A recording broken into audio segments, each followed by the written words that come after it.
trick you can do to get clean lines and not buy expensive green tape. And it's, you know, when we're doing a sketch kind of like this, you know, I'm not worried about having clean edges, but when you're doing a painting that you like framed and stuff like that, it's a bit more important. Just trying to see. That's not that big. Yeah. Yeah. So if you're trying to do something important, make it like a final piece, then you would want to gesso. You will want to tape your edges and then gesso over top of it and push the gesso over the edge. Okay. And now, I see. yeah, that'll give you a nice clean base. And so when you take the tape off, it will have a clean edge, or a very clean edge. It might not be perfect, but it'll be good enough. Yeah. Pro tip. Just trying to adjust my camera. This thing is so goofy. God damn it. Oh, there we go. Okay, perfect. Alright, I have my reference photo. We are going to go right in with paint. Do you have your paint squizzed out? No. Okay, get your paint squizzed out. So, just start, right now just start with burnt umber, or your raw umber, and that is what we will start with. Burnt umber over burnt sienna? Yes. Okay.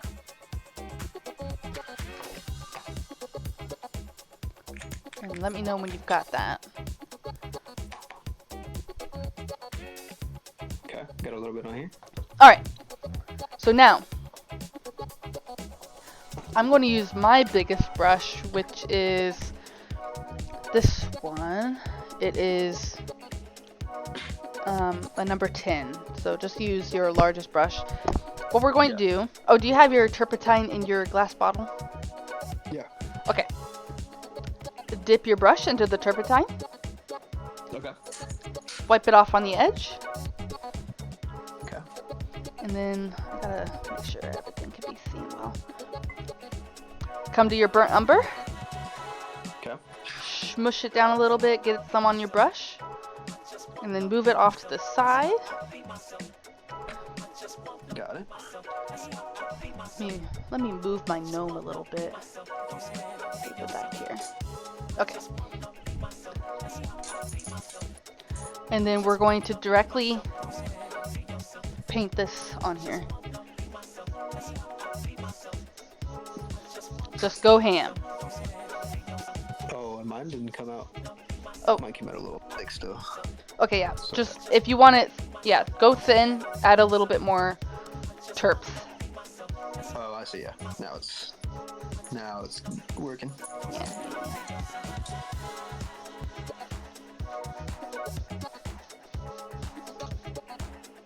Yeah, we're just going ham here.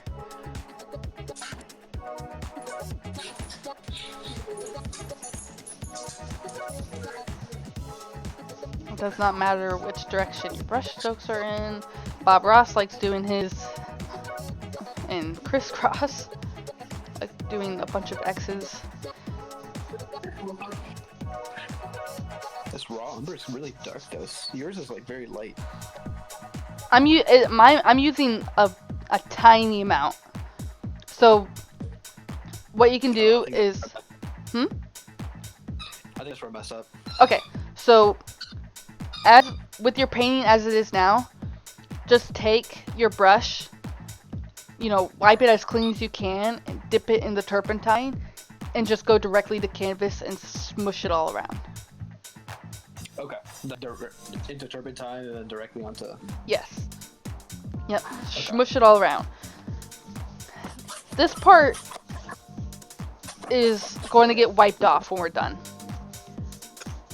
Okay. Yeah. We are... It's purely to just tone our canvas just a little bit. Not doing anything crazy.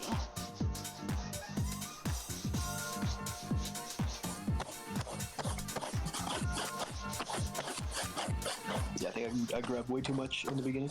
That's alright, that's alright. The only wasted paint is the paint left in the tube! Facts. And then I'm going to go ahead and clean off my brush by dipping it back in the turpentine, rubbing it on the grate. Okay. And wiping it down on my rag. I didn't realize turpentine was a paint thinner, so like, I guess. Oh, it does yeah. Make everything dry quick. Yes. Aww. You got chicken nugget. Can I have a bite? Thank you. Yay! Okay. Mmm.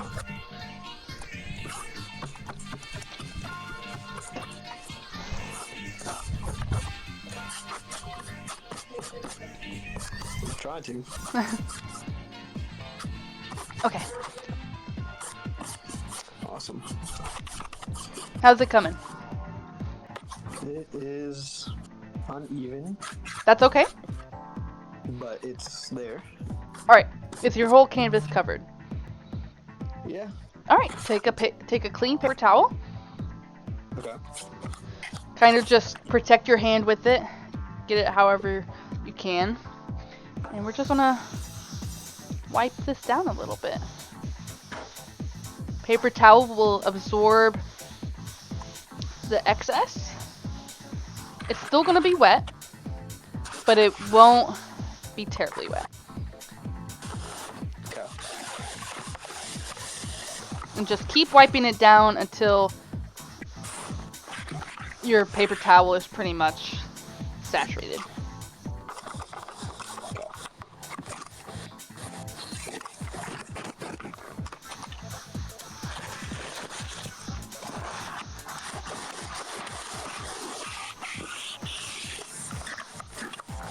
Okay. A good test to do is if you drag your finger across the canvas. If it's ready, you won't see that much of a streak. Okay. There'll still be a streak, but it won't be as obvious. Like if you did it too early, if you tested it too early, then it would be almost white. So this process we're doing is rubbing the pigment into the canvas. Okay. And just toning our paper. And I am done. Oh, gotta be careful with paper towels because they start to pill and leave little little dust on you can just brush it off. Slap your paper towel on it. Put that over there. Okay. So now I've got a toned canvas. And I think I'm going to pull my, actually no, this is shoot.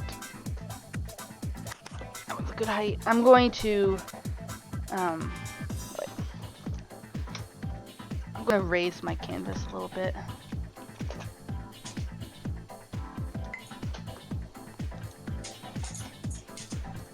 That way I can work standing. If you really get into oil painting while you're standing is like the best thing you can do for your body. Okay. Pro tip.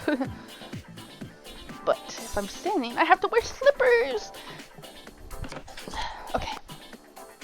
Alright, let me know if this is good. Alright, let me get this cord. Yes, that's great. Okay. When you do a swipe test, that's just fine. Okay, perfect. Alright. We have two different colors, so mine's a little lighter. I think you're using raw umber. Yeah. Yeah. So yours is going to be a little darker. That's totally okay. So now, let's go to our palette. We're going to take, I'm using my palette knife just to scoop off a little bit of my umber. Just a small amount. About that much. Okay. I gotta. Let me crack keep one of that. these palette knives open. I gotta find a way where I can.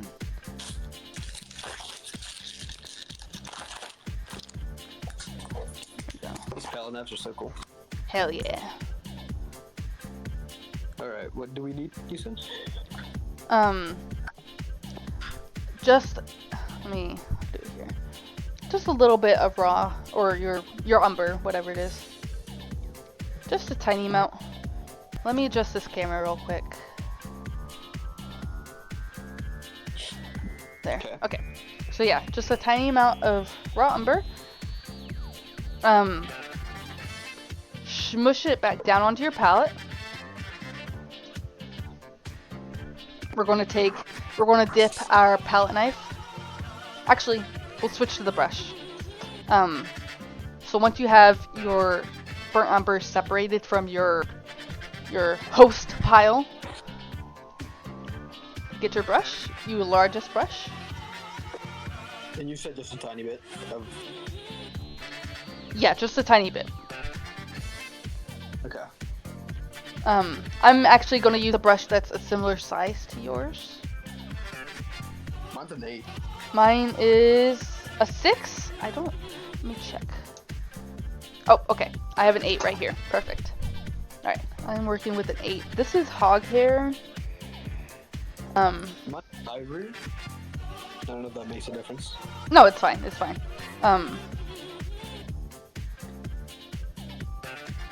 Or maybe it's... Oh, maybe it's sable. I think this is sable. So, like... Oh, it's hard to tell. Okay, anyway, that's advanced painting. Our brush, we're going to dip it into our turpentine. We're going to scrape off the excess on the lip of our thing. Let me put this over here so you can see it. Okay. Alright. You ready? Yeah. Alright. We're going to put a little paint on our paintbrush. And I'm going to move my reference a little higher up so I don't have to look down. Perfect. Okay. Alright. So... Oh, God. Okay. So looking at our reference, we have a kind of a bench or a table plane at the bottom. It's about like, maybe it looks like half an inch or so, you could say. So just kind of eyeball it on your canvas and very lightly sketch out straight across. With what color? Your umber on your brush.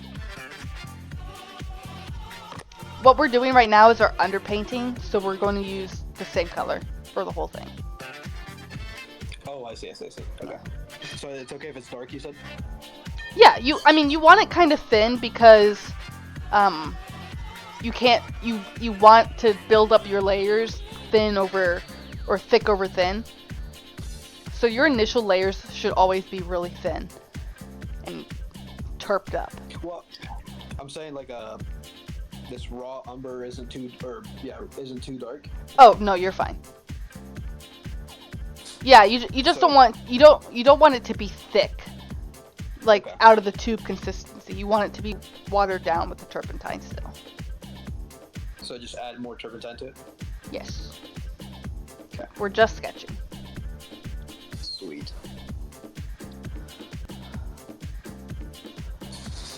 And squinting my eyes, looking at this reference photo, the value of the front of the table is darker. So I'm just going to brush in my umber at the bottom and make a nice dark rectangle. Doesn't have to be perfect, just like that.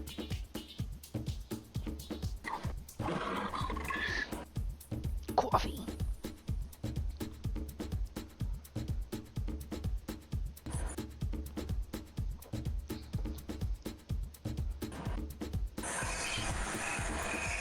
Let me know when you're ready to keep going.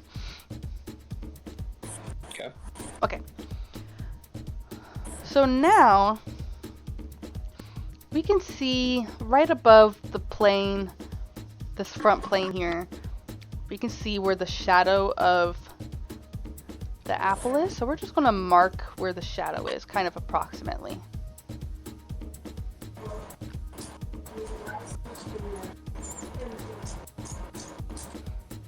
And then I'm going to go ahead and approximately draw where the back of the table meets the wall. Also, hold your brush as far away from the tip as you can. Oh. Yeah. I'm holding it, like look at my hand, I'm holding it way back here. Okay. Yeah, long-handled brushes, you don't want to noodle with them. That's what shorthand brushes or short shaft brushes are for. Long-handled brushes meant to hold way out here. So you got your shadow line, your front plane, and your back plane line? I have my front plane, my shadow line. Let me grab my back plane. Okay. Which is, I would assume, I'm not very good at the measurement thing yet, but... Oh, that's totally fine. This is your first time painting. You cannot expect, perfection the first time. I know you're a perfectionist, but it's about the process and the learning process. Okay? Awesome. All right. Awesome. So you got your back plane line? Yeah. Yep. All right. So if you need to, reload your brush with paint. I have to, so that's what I'm doing. Now we're going to look at the shape of the apple. Particularly the stem right now. We can see the top of the reference photo, stem kind of drops down somewhere, maybe like an inch down. So we're just going to do a line.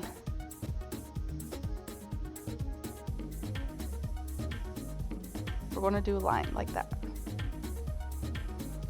As straight as you can. But not all the way to the edges of your canvas. Okay. Gosh, holding the... It's hard, isn't it? It's like very, very hard. From the very back. Yeah. So use your whole arm. You should be moving from your shoulder. Okay. Yeah. It'll be easier if you move it from your shoulder. Your wrist should not be moving at all. Okay. Yeah. I think I got it. Right. Okay. So we have our line. This is showing us where the stem ends, basically. Now we're going to see, it comes down maybe like an inch and a half from the stem line. So we're just going to draw down a little bit and then do another line like this. I'm teaching you measuring, by the way.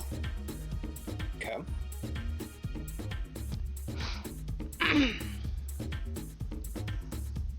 Okay, you got that line? Yeah. All right. Now we're looking at the horizontal lines, or the vertical lines now, not the horizontal ones. So our stem, the very left tip of it, let's see, it's about right here, kind of 3/4, 1/3 of the way over from the left side. So I'm just gonna put a line kind of right there just to guide me where I'm going. Okay. Let's see.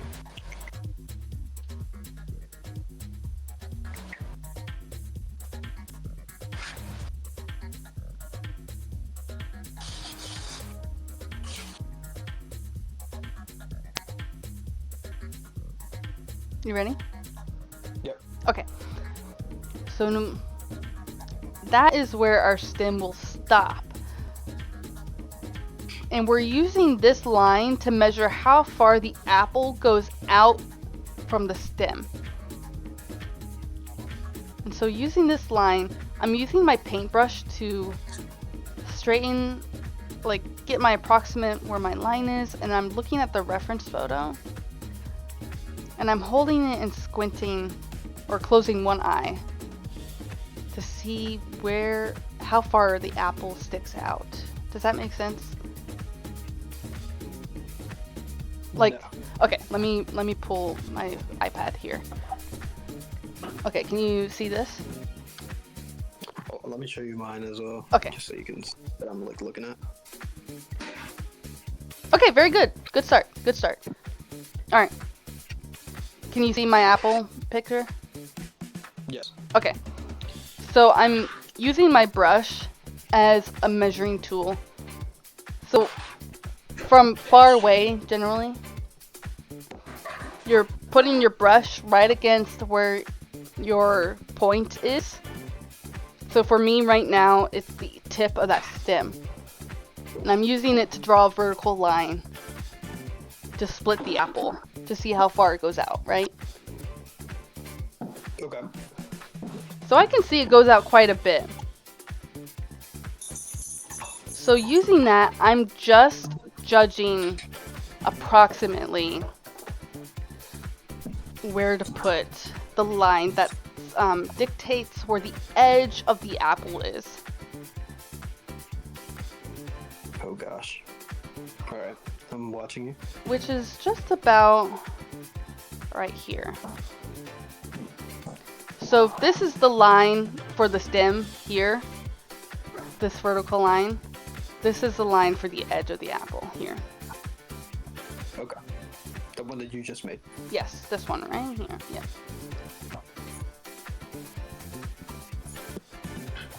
And as we're working, the paint will, I mean, it's oil, so it's not going to dry perfectly, but it will start to, I don't know what I'm trying to say. It'll start to stay still. You got your Okay. edge apple line? Yes. Okay.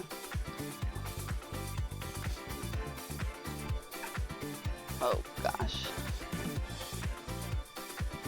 Okay. Let me see here. Okay.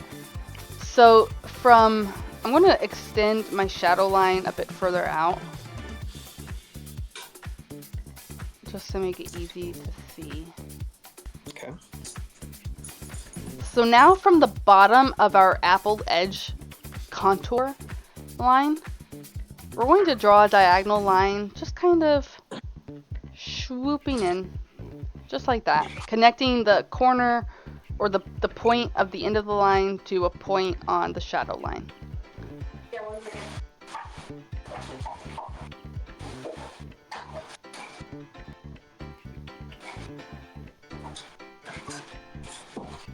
You sniffing my toes.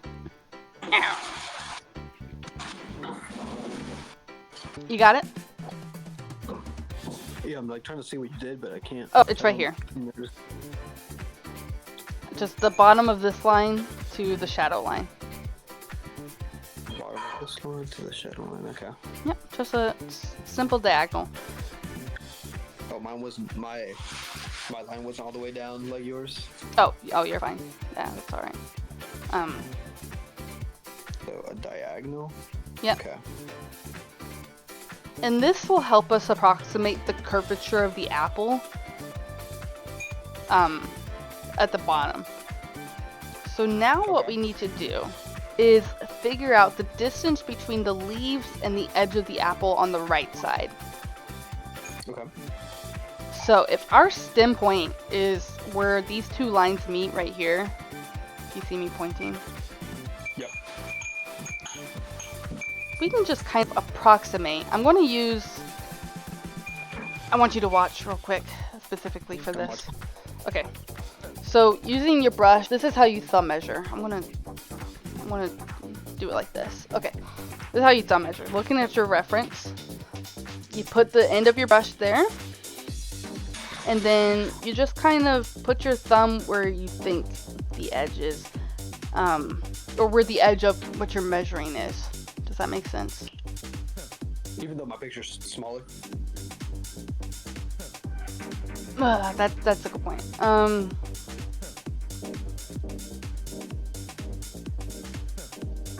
No, scrap it. Scrap that. I gotta think of a way to adapt it. We'll just use our eyeballs. We'll just keep using our eyeballs. Okay. So we have our center line for the apple right here, which is where the stem comes down to be in the apple's hole or whatever. Right. And I just marked where the curve of that hole is, below the top, the apple line here.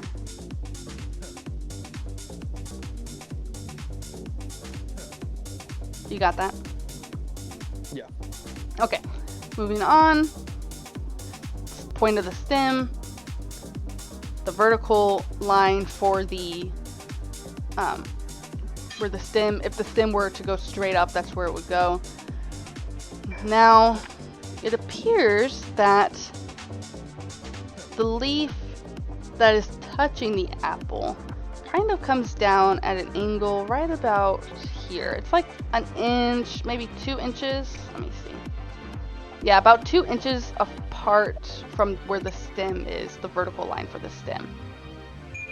The center of the apple, I should say. So it's kind of hard to see. Let me reload my brush. Right here. I'm not gonna lie, this is a little confusing. What, can I see what you got so far? Yeah.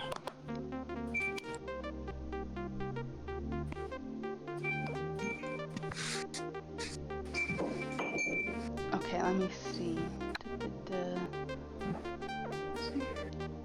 Okay, you see your center line? Yep, go up to its horizontal parallels at the top.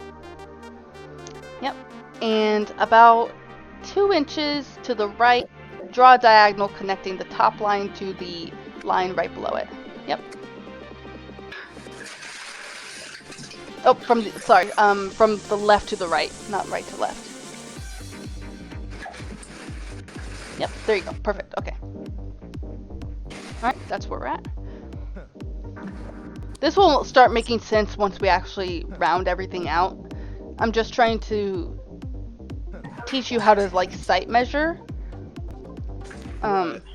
So it is a little confusing. It took me a long time to figure this out, but it's a good skill to have. So What are all the other measuring types the what? that you can use? Like the types of measuring? So you have sight measuring. You can measure with your thumb. I don't think it has like a specific name, but you can measure with your thumb. And you can use a grid to measure. And Hold on. you're Give good. me a sec. You're good. Hey, Gendry. Sexy elbow? Thanks. It needs lotion. It's very dry. It needs lotion. But I don't like lotion. I don't like how it feels on my skin. So I don't use it. How you doing, Gendry? I'm still playing my vampire. My vampire is still named Gendry. And when I talk to people and they say Gendry, I'm like, damn. Gendry.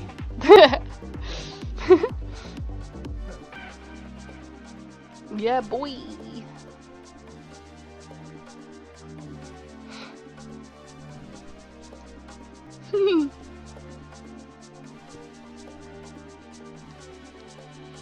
Everyone else on the server has like nice flowy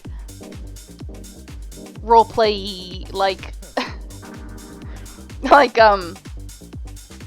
names for their vampires, and mine I'm just Gendry. It's very goofy to me. I love it. It makes me happy. I'm happy to hear that you're happy.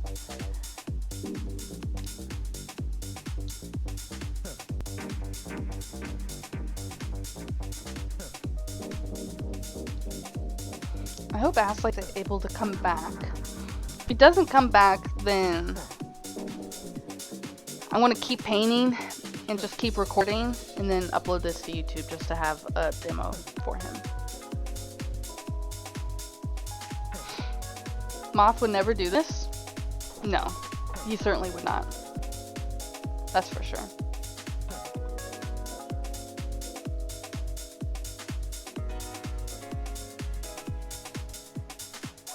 No, you cannot get on my lap. Just because I'm sitting down does not mean you can get on my lap. I'll give you pets though, and you can give me kisses. Oh, you sniffed into the mic? Kitty? No, puppy. Puppy. I don't think... Let me try picking him up. I don't know if he'll let me. I got a new dog. And by new, I mean I found this one. There he is. Alright. Oh. I'm on my computer now. So. Okay, awesome. Welcome back. Yeah. Gendry, I found this dog in the wooded area by my apartment. He was very obviously dumped. Name him Gendry? No! That's a little too much, Gendry. Right now, I'm calling him Puppy and Roni because when I found him, I fed him pepperonis to get him to come closer to me. And so his name's Pepperoni. But I mostly just call him Puppy or Roni right now because we haven't actually decided on like an official names yet. No, Gendry. And no amount of begging will make me name this dog Gendry. He does not deserve that. Okay, you ready to keep painting? Yeah, I'm ready. Perfect. Alright, so we've got our line where the leaf kind of curves down. And we're going to go ahead and carry this down quite a bit. We'll just stop right about there. Like kind of in the middle of your canvas. Okay. And then where the diagonal line intersects with the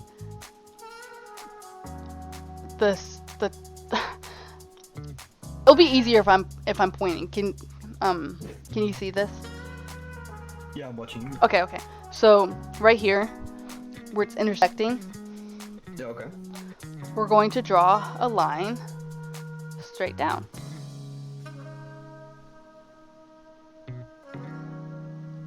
Oh, I think I messed mine up then. Oh, that's okay. Just do what you need to do to make yours look like mine. Okay. L. Whatever, Gendry. I don't make the rules.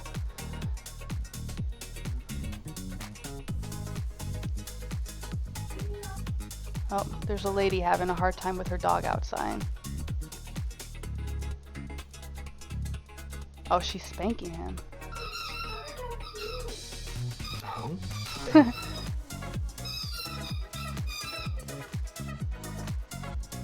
Let me go see if she needs help. I'll be right back. Okay.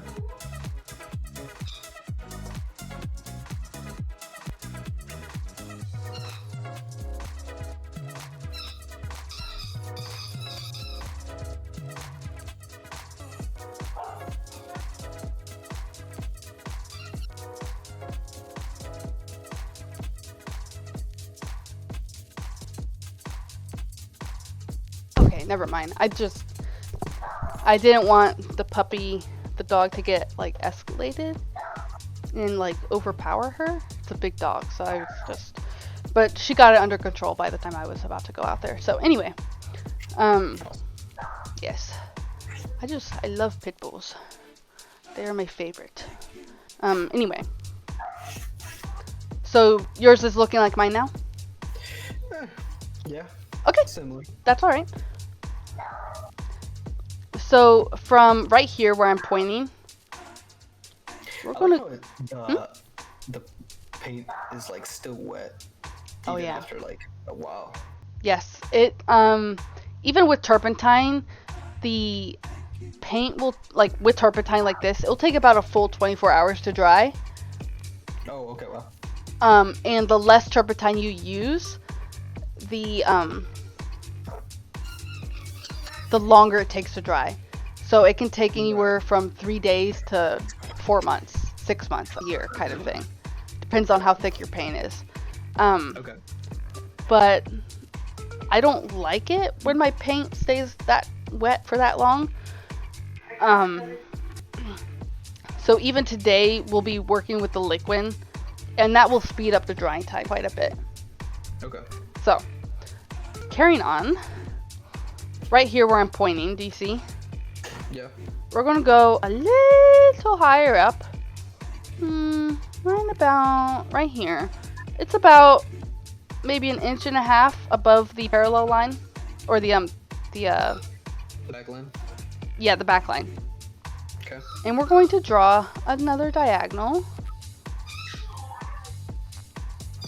down to our shadow line. Just like that. Can you kind of see how the apple is starting to take form? It's just straight lines, but are you able to start to like envision what's happening? No. That's okay. That's alright. Yeah, we're good. We're in the we're still here, you know. We're following. Yes. Yeah, no. Yeah, that's alright. Do you got your diagonal line there? Yes, yeah. Okay. Alright. The last thing we need to do, and I'm running out of burnt rubber in my swishel of turpentine here, so I'm just grabbing a little bit more to load up my brush again. The last things to do are the measuring the leaves. So from the right side of our picture plane, which is like the full reference image, our picture plane, Yes. we can see that the furthest most tip of that leaf, the top leaf, comes about, we would say maybe like 1 inch, 1.5 inches from the edge of the canvas. Okay. So I'm just drawing a line to indicate where it goes from the edge to where it stops, where it meets the actual leaf. And then from there, I'm going to draw a vertical line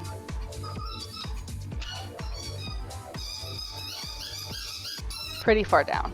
Almost, yeah, just a vertical line completely straight down to our shadow line.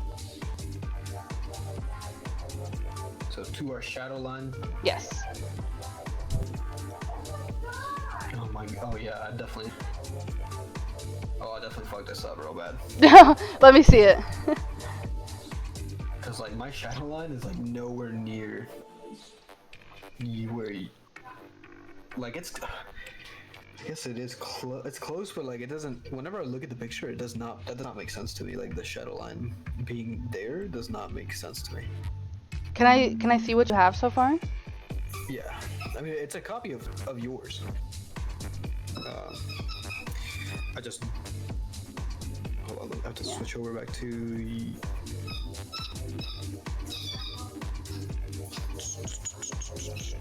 Give me 1 second. Or if you just want to send me a picture, that'd be fine too. Oh, okay. Yeah, I have to like switch back and forth. All right. Yeah, you're fine. You're doing okay. Yeah, you're fine. It's looking fine. I just. But What's not making sense? The shadow lines are here, like that, and this is way too much space right here, or way too little space. Because Okay. it should be like to here now. Like Right. if I'm being proportionate enough. Yeah. No, you're absolutely right. I prefer extending my lines out so I'm able to measure vertical lines easier. Okay. So that's all I'm doing. I could have kept it the actual length, and what we can do to help you see that is we can make a mark showing where this shadow actually stops. So Okay. if right here, if this is the edge of our apple, that leaf, like the back side of that leaf kind of comes out to here, and then it comes down, and the edge of that leaf almost touches the edge of our shadow, but the shadow extends a little bit further past it. Honestly, I think it's like right there. Yep. Okay, very good. All right. So we're going back up to the top leaf now. Okay. Let's see. Let me do my measuring real quick. Okay. So from the center point, the center of the apple, where like the little stem goes into the doobie hole or whatever. Yeah. We're gonna draw a diagonal line.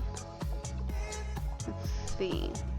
We're going to cross this intersection and go to our top line. Hold on. I'm gonna put your Twitch up on my There you go. computer instead, so I can still like record my. Yeah.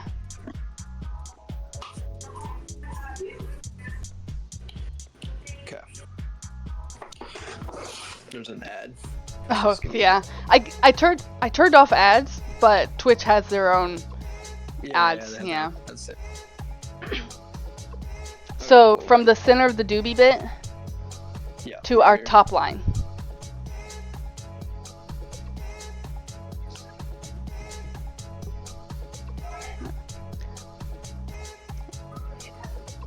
Okay. Actually, real quick, I'm going to have you fix where your doobie bit is. Can you raise it up just like a smidgen, like half an inch? Let me see where that line goes. Is that better? Yeah, that's better. Actually, it's better, but let's go up another half inch.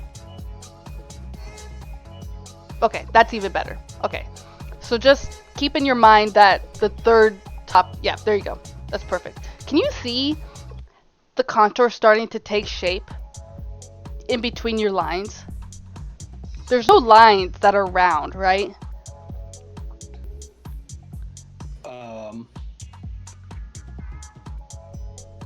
Do you want me to be honest? Yes. No. That's all right. That's all right. We'll get there. On yours, it's much more obvious. Like, I can already tell you're drawing an apple. Are you serious? Yeah. Yeah, I guess I don't have like the mind of an artist, so I'm looking at it from like a very like subjective lens. Like I need to see it to like I'm not looking at the nothing rather than what I am doing is not like something that I'm like really good at. Okay, yeah, that takes time. So where our lines are, that's called positive space. And where there's nothing, where it's just blank canvas, that's negative space.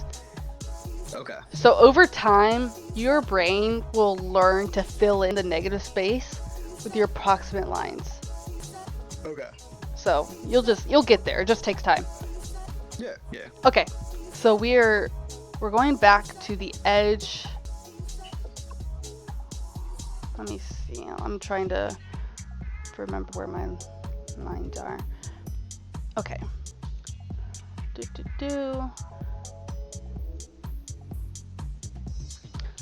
Okay.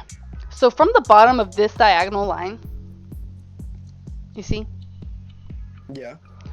We're going to draw a diagonal meeting the line that goes to the edge of the page.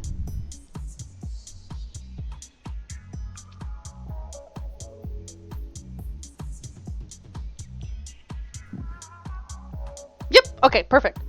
All right. So we have that line there. All right. I'm just going to extend our diagonal that goes from the doobie point to the top line out just a little bit more, and I'm just going to bring it down to meet the line that goes to the edge of the canvas as well.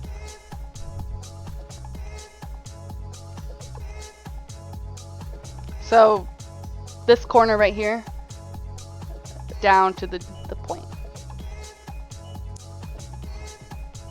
Yep, good. Okay. Let's see.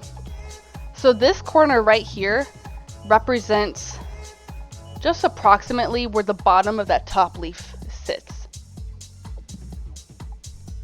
Can you see that? Okay. Okay. Oh, puppies. So from here, we're going to do, let me see, what was this line for again? Okay. We're going to go ahead and extend this line here.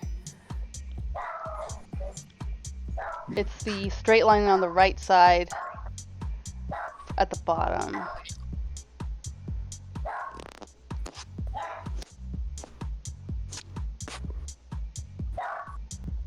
Oh, you're good. Are you missing a line? Let me see.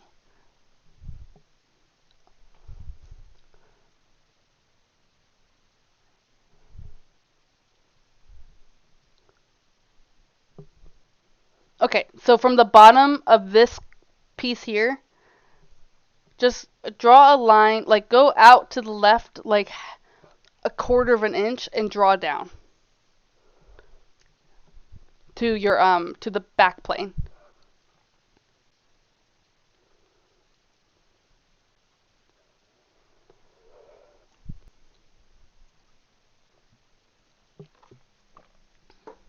Yep, okay, perfect.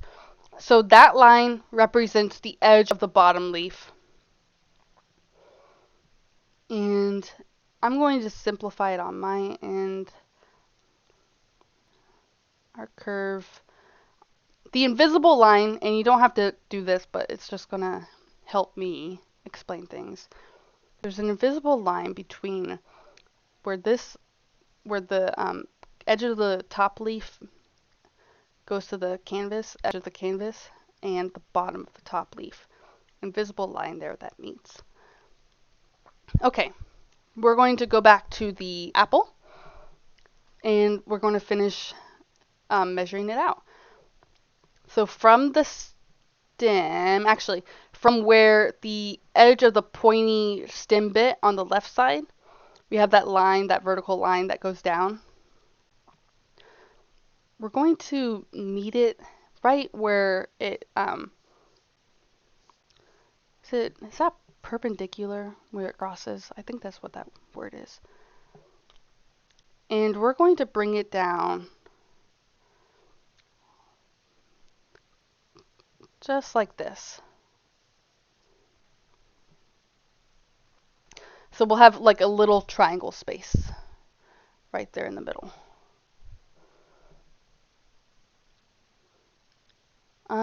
A little lower because remember your doobie bit is the center of the apple. So you want the edge of your apple to kind of line up where the doobie bit is.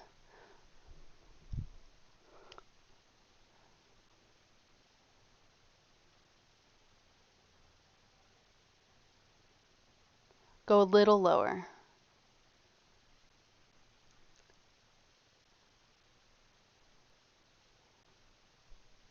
Oh, I can see where you're getting confused here. So you have your vertical line here. At the bottom of your vertical line, do the diagonal.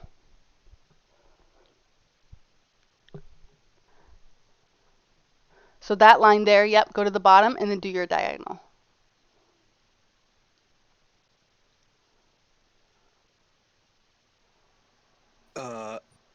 Like this Yep. bottom? Oh, sorry. Yep. This bottom? Yes.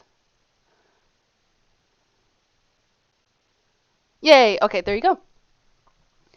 And now, and now we go to the right side, kind of. We go to our center line where the stem would go into the doobie part if it was straight up. And we're going to... Oh, the doobie up here? Yep, right there. Which is, so technically shouldn't it be like right around here? the edge. Oh, I see. Yes, you're right. Just Go somewhere in like between. so. Yeah, I mean, just if approximate right it. here and then like approximately like right here, I feel like this would be the line. Okay, yeah, that's better. You're right. Yeah, I forgot that we uh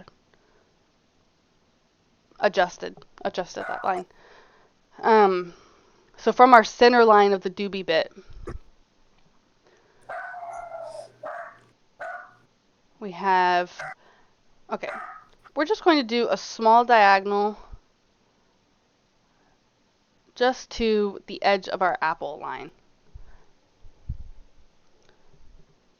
So from where the doobie bit meets, so the top line for your apple, like the body of your apple, yep, do a tiny diagonal line to the edge of your apple.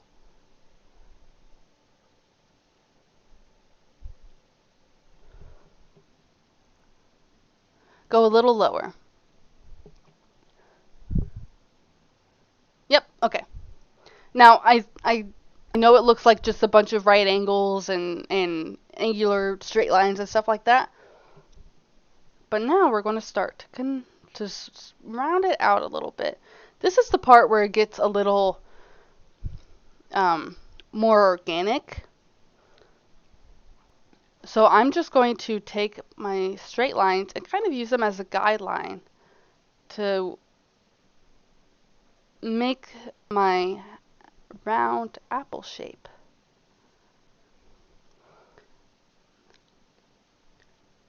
And I want you to notice how the left side the left side of the apple is slightly higher than the right side. It's a little irregular. It's not perfectly symmetrical.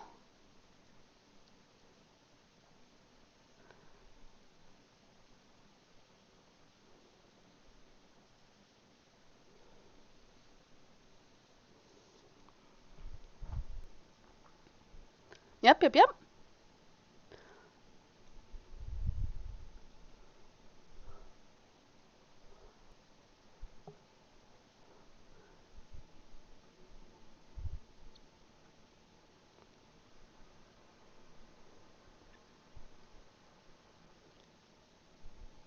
You're muted if you're talking.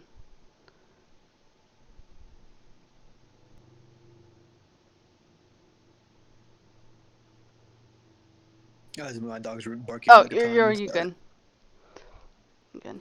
I'm just confused because my so if it's coming from here, that's a doobie.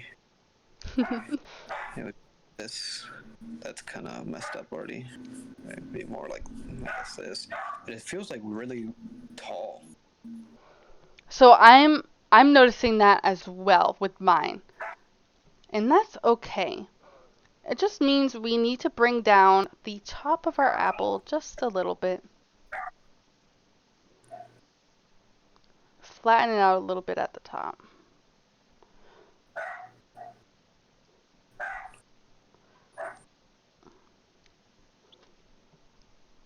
And another thing about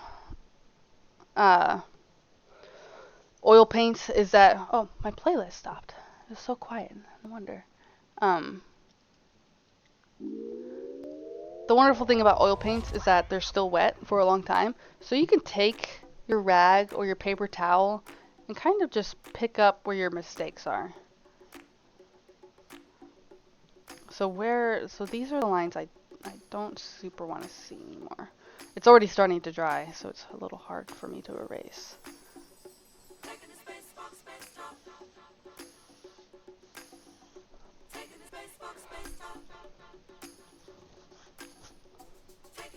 I'm going to load my brush a little bit more, and I'm going to redefine my line.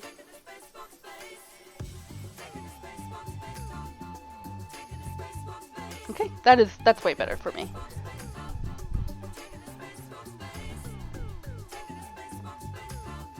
Yes, yes.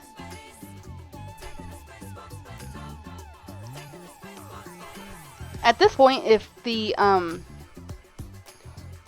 if our Yeah, I'm not gonna lie, this is kinda tweaked out now. what happened?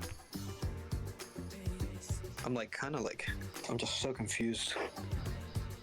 We're very close to getting to the coloring stage, and it's going to take shape. If you can keep following along, Yeah, but the top, like it being too tall, is bothering me. then lower it. Lower it just a little bit. That's okay. Make any adjustments, because if your eye is picking up that yours is a little too tall, make the adjustment to lower it just a little bit. Okay, I just don't know how to like lower it without like just adding more like lines, because then I feel like I'm gonna get more confused if there's more lines, and I won't like realize which one to follow and stuff. Okay, so wipe Easy. away the line, the third line from the top, the third horizontal line from the top. Give me 1 second.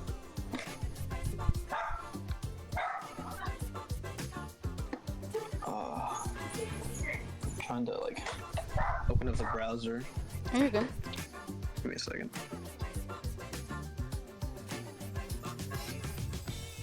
I'm drinking soda and coffee. I'm going crazy with it.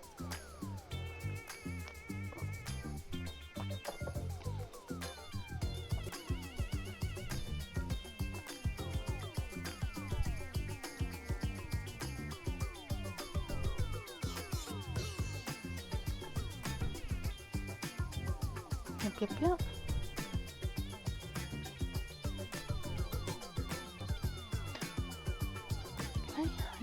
I need to pop this out again. Aha, there we go. Aha, there we go. I made it big on my screen. Now I can see exactly what you're doing. Okay.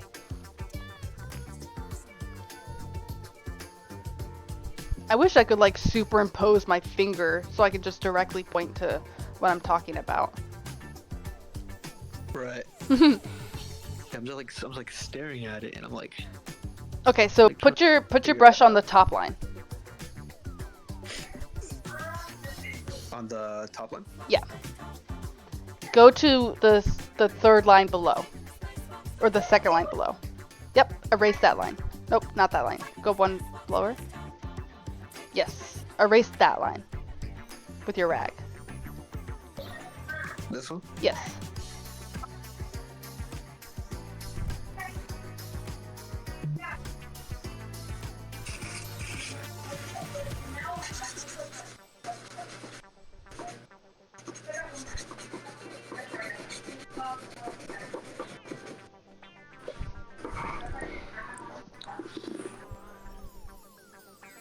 Okay.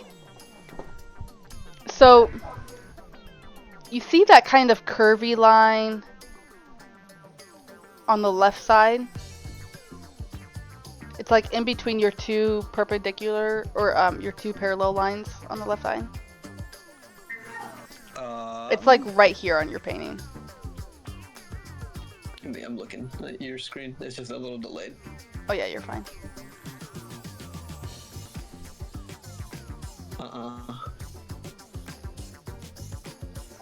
Yeah, I see it. Okay, yep, that line. So just bring that line up and around. Remember where your doobie point is, you just want that curved line to be a little higher up than the doobie line.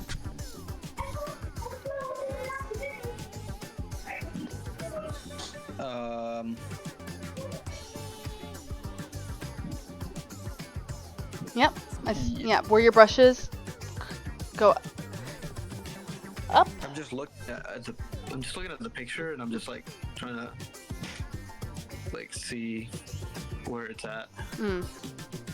Like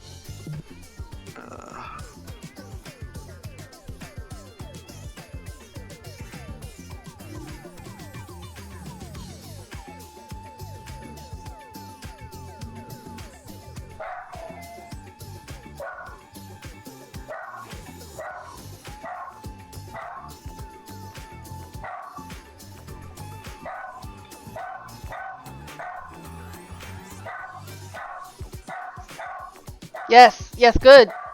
Good. Yes. Okay, the only thing now is that if you look at the reference photo, it's kind of hard to see. It's so slight, but the left side of the apple is just slightly higher up than the right side. So I would just adjust that curved line so the right side is a little bit lower than the left side.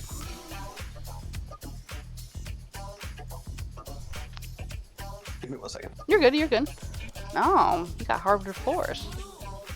Is this your apartment? Oh, he's muted. No, it's my my house. Oh, your house, nice. Ooh. That's Pog. Yeah, I bought it like 2-3 years ago. Damn. I'm schmellless. Can I ask what your monthly is? Oh, we paid in cash. So. Oh my god, you have no mortgage? No, we paid it in full.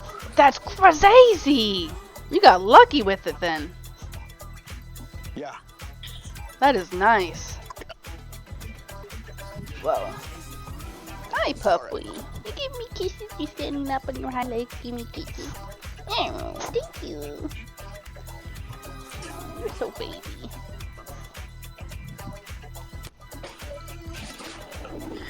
So is there like a different form of this? So like you said that this is what you like to do. Like is there a different like other different forms that I can explore of like how to get that initial picture on there? You know what I'm saying? Like I Yeah. don't know if I'm Yeah, absolutely. I think for you, so the way I'm doing it is very how would I describe it? It's very subjective, the way I'm doing it. Right. For you, for, you know, future paintings and stuff, I would practice drawing with a grid. Okay. And, I mean, you can use, like, you could start with, like, wide print graph paper that has, you know, the grid already superimposed. Okay. But there's videos out there that will teach you how to draw your own grid, you know. And they'll teach you how to measure between the grid lines and stuff like that. What I'm doing is I basically have a grid in my brain. And I'm putting only the necessary information I need on the canvas. Okay. Yeah. These straight lines, it's as if I'm using a ruler to make all the connections I need. But do you see now? Oh, go ahead. Yeah. Oh. I think for me, like the extra lines just confuse me more than I think the less like populated the canvas is, the more I can think it better. I don't know, like the more it helps me. Like if it's less populated, it's better for me, and if it's more populated, it just kind of confuses me because there's like way too much on it for my smooth brain to. Yeah. So I totally get what you're saying. When I started my fine arts or my studio art study, I was taught how to do this in graphite, and it was so confusing. I would get so angry. So I totally understand. It's going to be confusing until it clicks. Okay. It's just something that you kind of got to keep practicing, finding tools that work for you, and then it will click, you know. But for now, just trust what I'm telling you. Okay. Yeah. Okay. So, we're done, basically. Oh, actually, we need to... Here. We have our apple form, that round form. So we have the body of our apple. I'm going to go ahead and take my rag, and I'm going to just kind of wipe off any excess. It's going to make things a little blurry, but that's okay. Okay. Just going to go ahead and wipe it off. The important information will still stay there. Okay. Oh! Oh, Roni, you look like you're a little artiste. And then I'm going to take a little bit more of my umber and load up my brush. A little bit more terp. Okay. Let me know when you're ready. I think I'm ready. Okay. It dried up a lot faster than I expected. Yes, yeah. This is great. This is our underpainting so far. So from our vertical line with our doobie point, as if the stem keeps going up, we're going to start at our doobie point and make a curved line that connects to the edge or the end of our stem point. Kind of like that. Yep, so from your doobie bit, you want to go to, if you can point to it, you have your left side line, the leftmost line.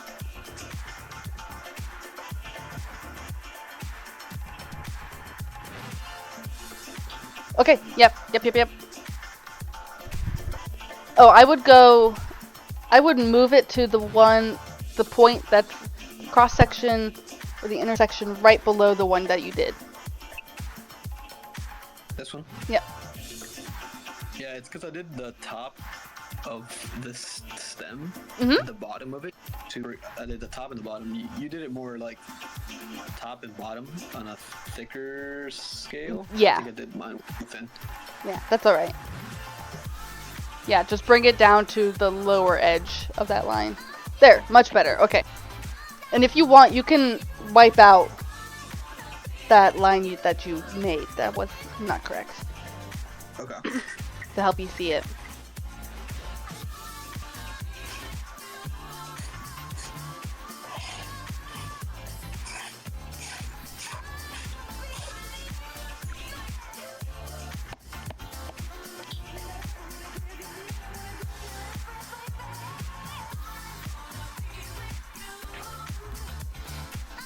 Okay, ready?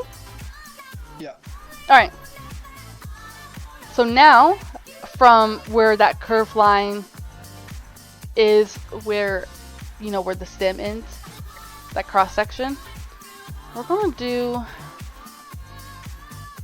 Okay, so I'm pointing on my screen. Can you see? I know it's delayed, but just watch real quick. Yeah. From this line, this cross section to this one, we're going to do a slightly curved line there. Just like that.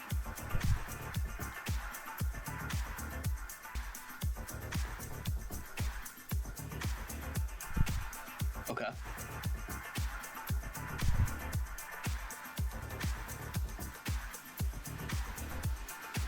Very good. Okay. Hold on, I'm taking my sister. You're good. You're good. Okay. Alright. So right now, go ahead and, looking at your reference photo, squint your eyes while you're looking at it. Okay. Do you see how we have the leaves are darker than kind of the center portion of the apple? The leaves are darker than the center point of the apple? Yeah. Yeah. Yeah. So because of that, we're going to go ahead and fill in our leaf space here.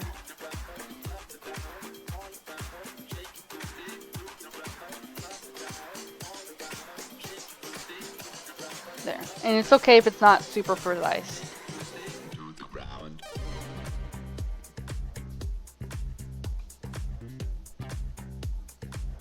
It's going to look a little muddy, by the way. It's probably going to get a little confusing, but I'm here to help. So you see your far most triangle-y shape? Yeah. Yeah, fill that in.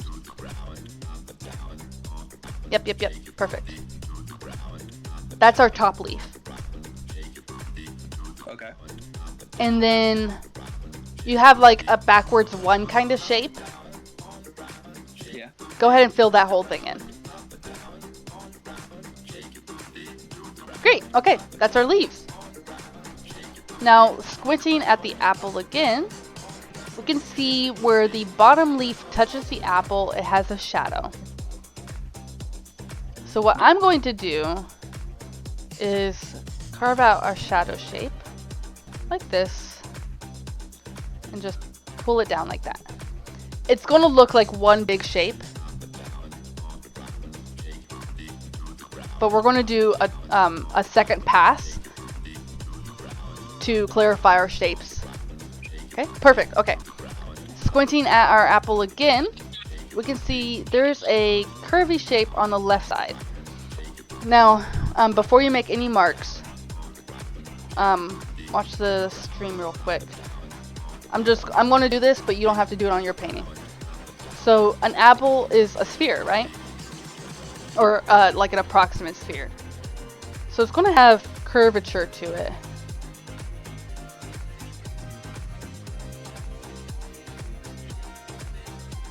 Like that.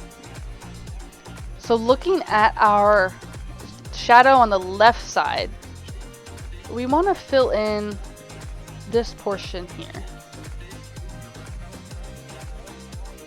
And a little bit on the bottom. Okay? Do you see that? Yeah. Okay, go ahead and do it.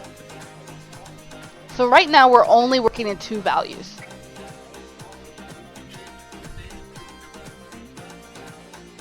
Ah! Oh my gosh, I completely missed my mouth with my coffee.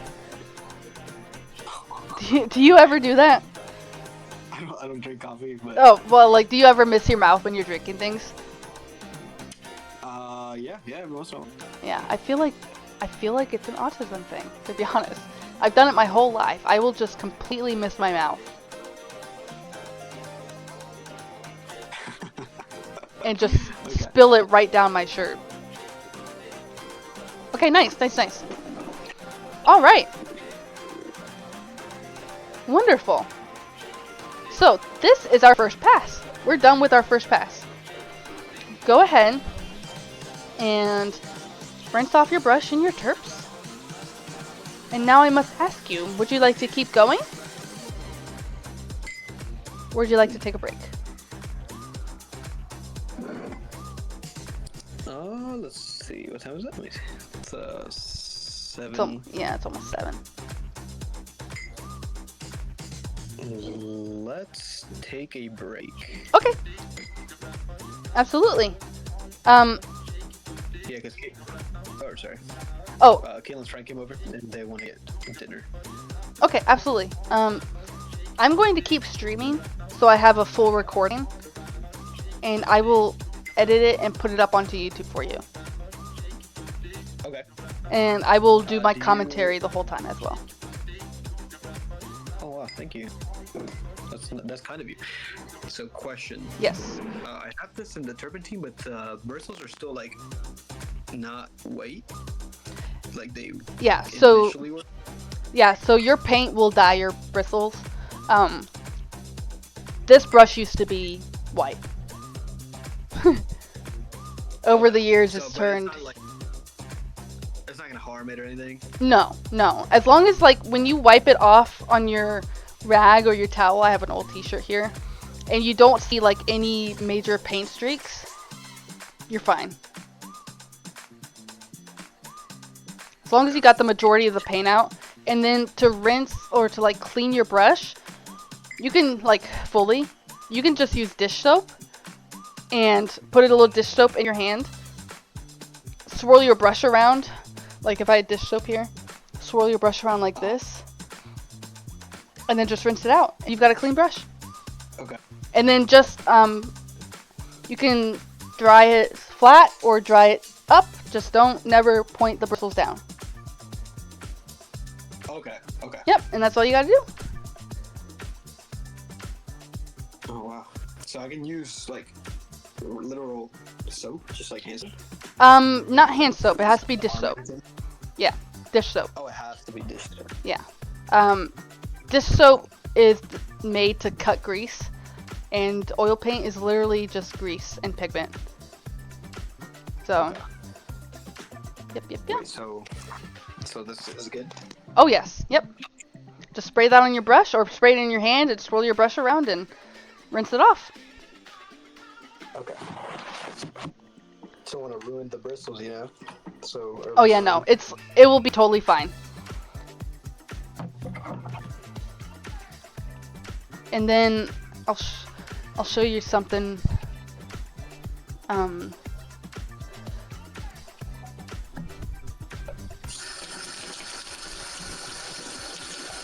Oh! Oh, Bubby, I'm sorry. Did I scare you? I was just peeking at baby. Hi. Mwah! Mwah! Almost. Well, hold on. I've got to talk to my boyfriend real quick.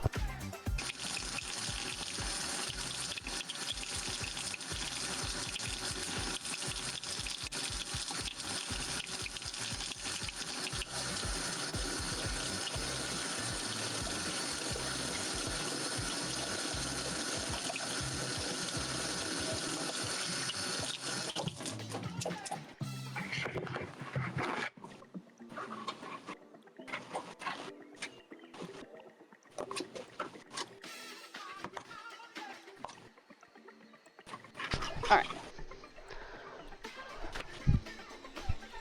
I'm gonna send you a picture of this. They sell this thing at Michael's.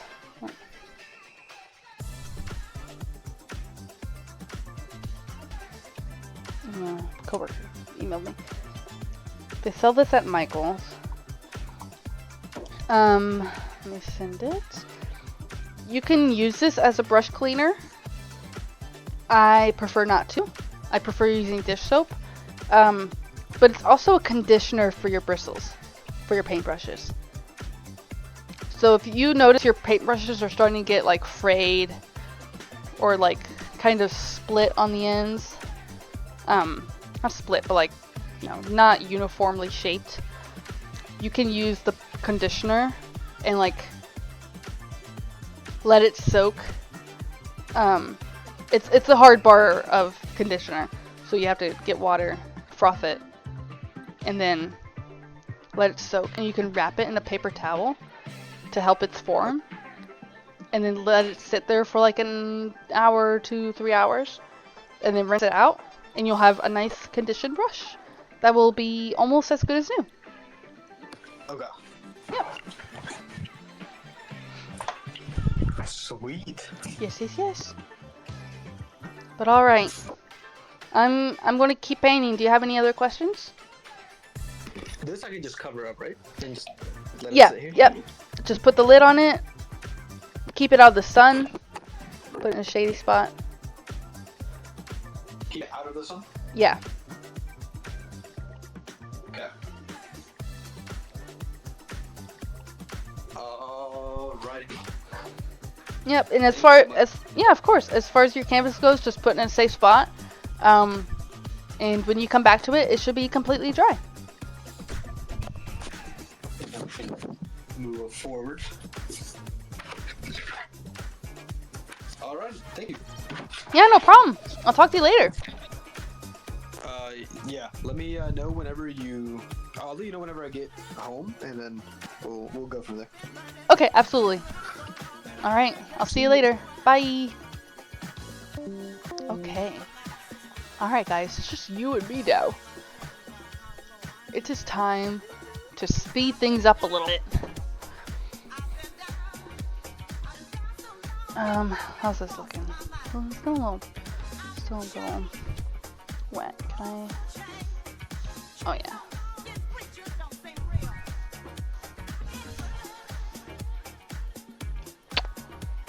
Cold kisses. I'm just gonna wipe this down a little bit. Get my fluffies off. How you guys doing here? Can I get a roll call? Who's here? Say hi if you're here. And if you don't want to say hi, that's fine too. There's no pressure.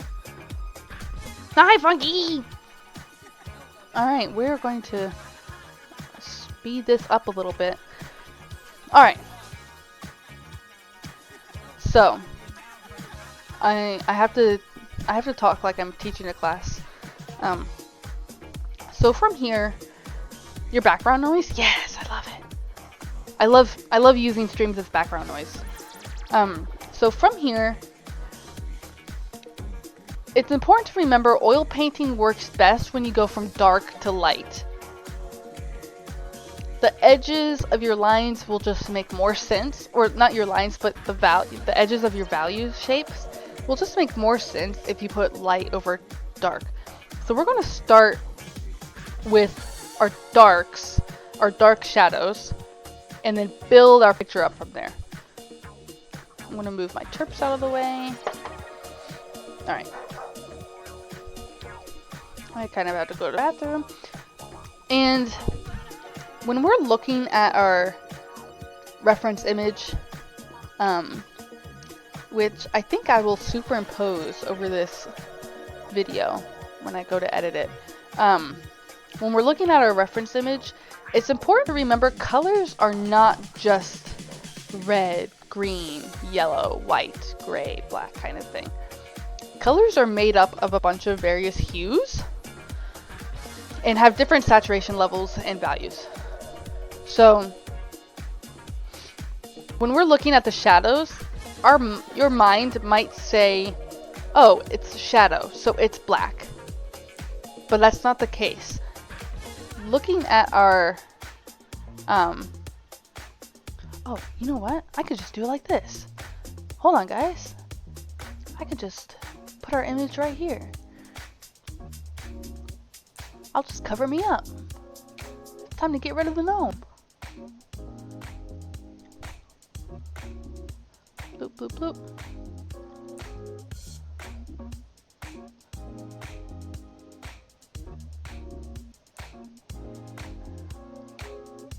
Haha, there I am. Perfect. Haha, okay.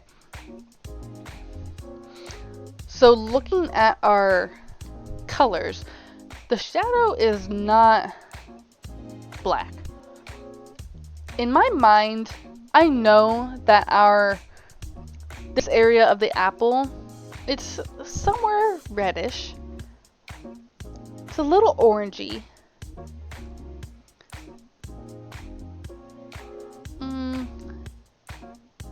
And it's a little yellowy in some areas. When you're looking at paintings or you're looking at reference images or whatever your subject is, if you're working from observation,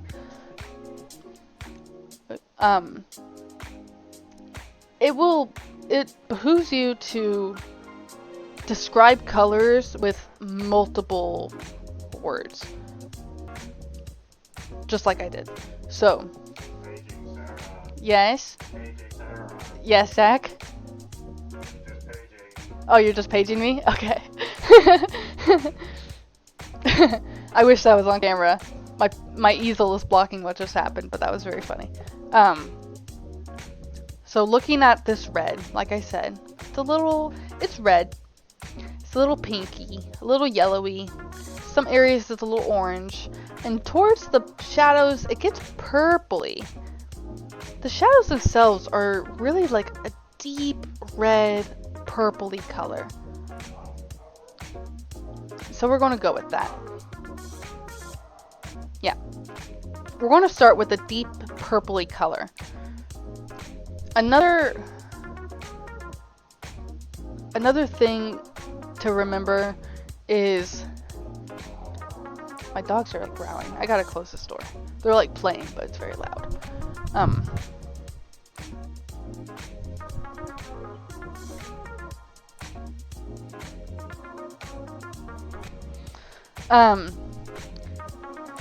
Shadows tend to be cool.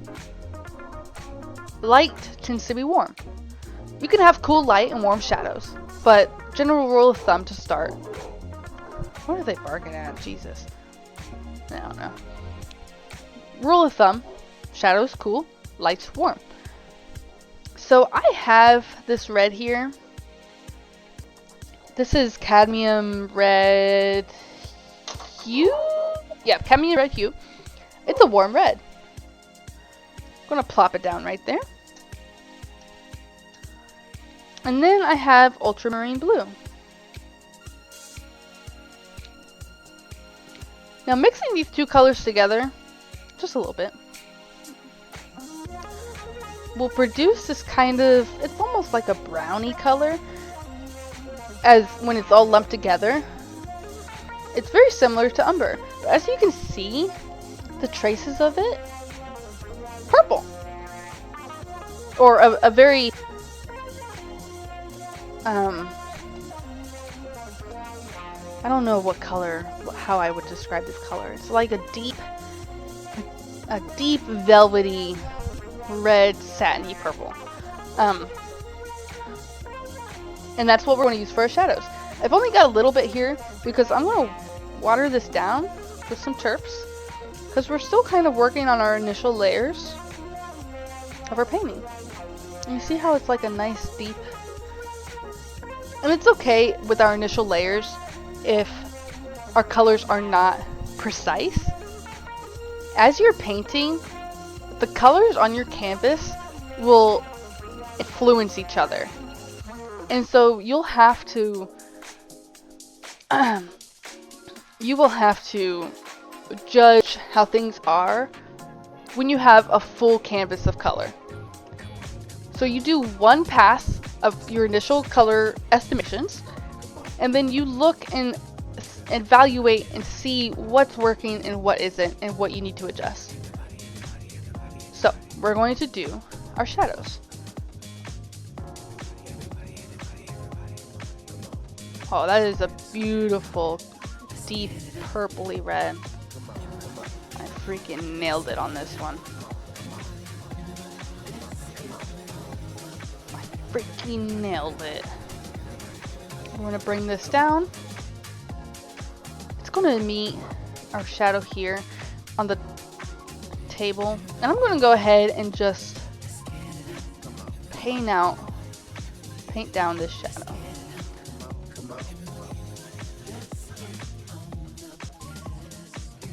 It's a little thick. The shadow, my shadow kind of comes and meets our bottom plane here. But that's okay, because I'm going to go back over it and I'm going to clean it up and make this shadow a lot thinner, similar to the reference photo. Right now it's a little thick. And remember, spheres are round, so your shadow is going to go around the edge. So it should have a curvature to it as well. Now, oh, who's that? Hi! Welcome! Now I'm going to go to their left side.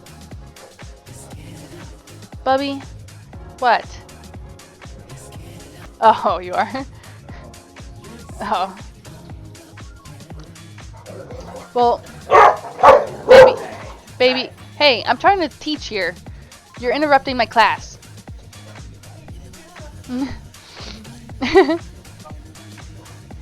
Well, can you feed him?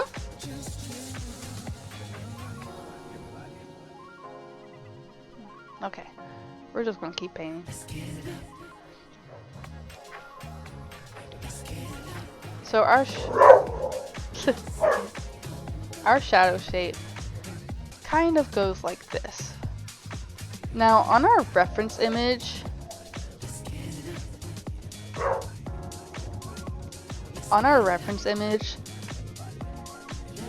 the entire it's a sphere. So our shadow really extends here, but our darkest value only looks kind of like this. And then we have a little bit of where the apple meets the actual shadow. And so we'll go ahead and fill that out. And it comes up here. So the reason I left this here like this, even though this part is still in shadow, is because there's reflective light bouncing off the table, and I could just draw a little arrow. That's okay, I'm gonna go over it later. There's a little reflective light that's bouncing off the table and reflecting onto our apple. It's causing it, and it looks like a warm light because in our reference photo it's like a yellowy, greeny, lichen, I think that's how you say it, lichen color. And that's where we're going to fill in here. Our reflective light. And so, continuing on, we have our doobie bit.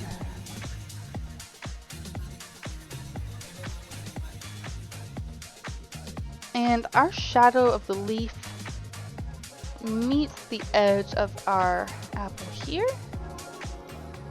And our stem has a shadow that goes along the contour, the outer contour of the apple.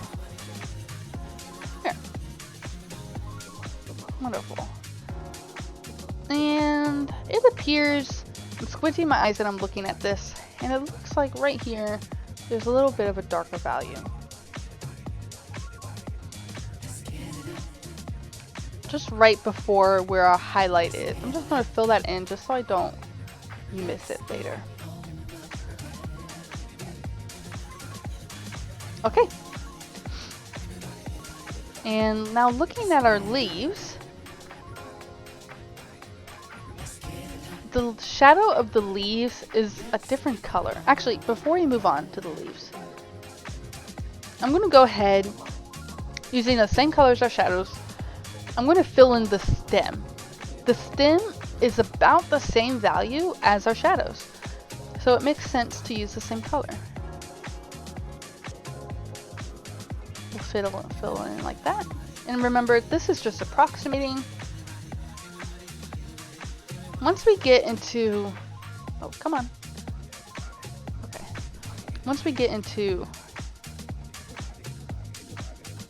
the final stages, then we'll start to really settle in on where our lines are, etc. Okay, and remember, I'm drawing a very low line. That is the edge contour of our apple. There. Just so we can see it. Now,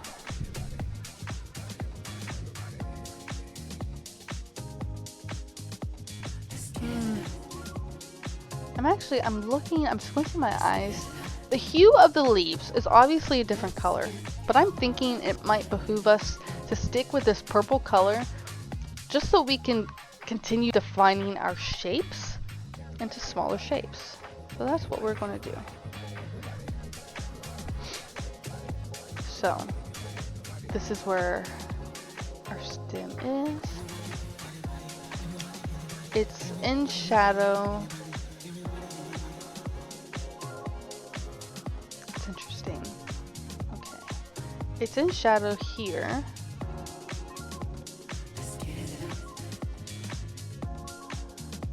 The little vein goes there. I'm just going to draw contour lines. It's lighter here in the corner, so I'm leaving that. We have a little sprig. There's a negative space here that looks like this. And the rest of our leaf goes down here.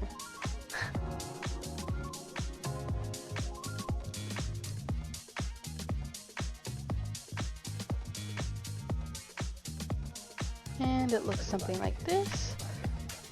And the bottom of our leaf touches there. I'm going ahead and just draw the rest of this contour so I have an approximate idea of the shape.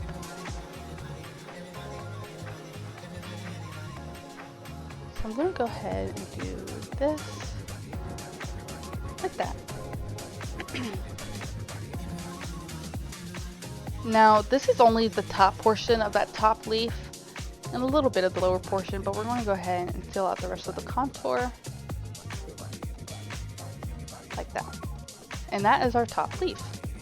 And you know what? This is kind of all in shadow, so I'm going to go ahead and fill that out as well. Looking good. Already, you might be saying, oh, your stem is too thick. That's okay. We are going to carve out our shape with color. It does not need to be precise in our initial stages. So we have that going for us. And I'm going to go ahead and brush this in as shadow as well. Being mindful of the space between the edge of the table and the shadow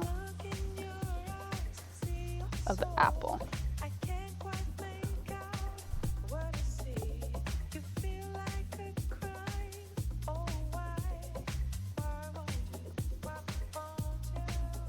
Beautiful. And there is, on the left side of the apple, there's a slight shadow of the wall where the edge, the back plane of the table meets the wall. So I'm just going to mark there very lightly that there's a shadow there. There we go. This is our second pass. So real quick, I'm gonna go piss. I'll be right back. I'm gonna let that dry. I'll be right back.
Alright, I'm back. Da-da-da. How's this looking? Still pretty wet. I need a new paper towel.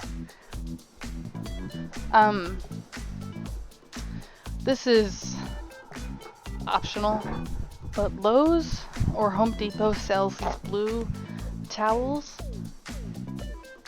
I don't think they're quite entirely paper, like paper towels, but they're pretty freaking nice. I used them a lot because it was like a required thing, a required material for class, supply for school. And I really like them, and I just have not bothered to go get any more since then. I haven't used them in years. I mean, paper towels do just fine, but yeah. Just wiping away the excess. It's okay if things are a little blurry. There we go. Beautiful. Wonderful. Yes. Boop. All right.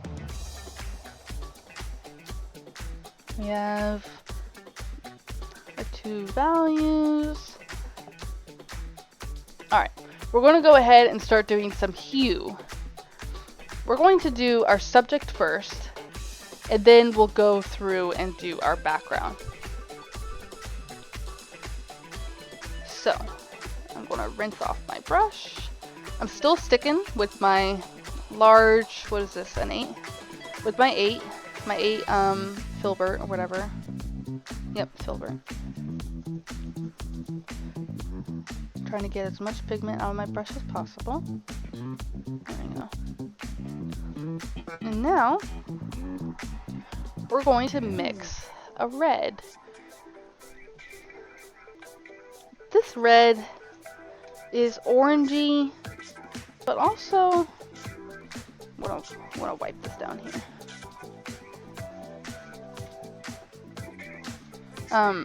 Red is orangey, but towards this area, it's a little purpley. So I'm going to use a little bit of our purple, a little bit of our red. Let's see where this gets us. A little too deep, I think. Actually, might just be quite right. I have a little bit on my palette knife, and I like to just smush it around up there just to see. I think that's still a little too dark. So I'm not going to lighten it with white. I'm going to go in with a little bit of yellow, and let's see what this does for us. Probably could have used a little bit more yellow. Our cadmium yellow deep hue. There we go.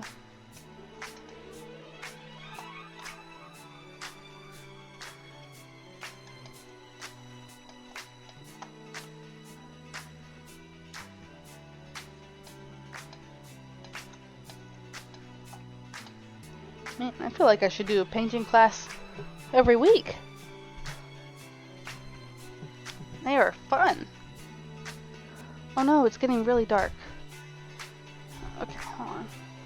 I need to adjust the curtains. Okay, sorry about that. Alright. I need to move this light for myself. Like that. Okay. Now comparing this to that, it'll probably be very hard to tell on camera, but this one is lighter than this one. Just a little bit. I'm gonna smoosh it up a little bit more with some yellow. Oh, hold on. Why is Hammy crying? Does he think he's stuck in the crate? Nope. You're not even in the crate, Bubby. Come on. Go lay down, Hammy.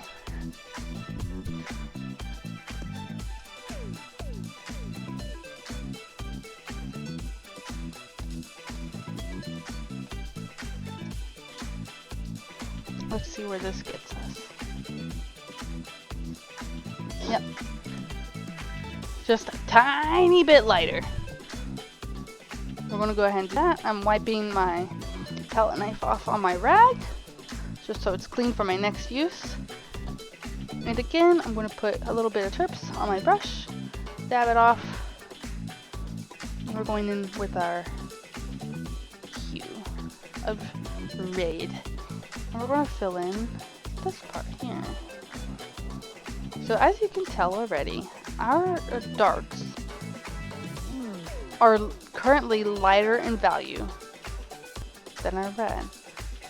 And that's okay. This is just an underpainting still. I'm gonna bring this up to match it right here. We still have our purple, so we can go back in and darken up those values quite easily. We're gonna go ahead. It kind of stops being red here, and it turns into like the weird browny, reddy, greeny color. Kind of like a dark cardboard brown. So we're gonna leave that open. We're gonna come here, fill this out. We have some reds here. Near the doobie bit is more yellowy, so we're just gonna leave it like that.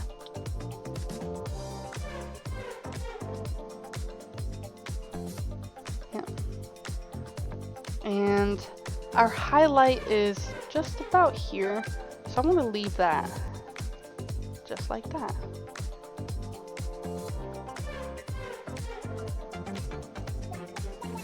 There. Perfect.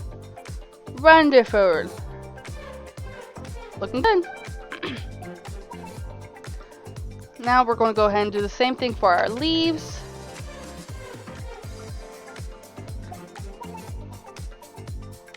We're going to get some hue on there. Alright, as you know, green and blue make, or yellow and blue make green. So a little bit of our ultramarine and a little bit of our cadmium.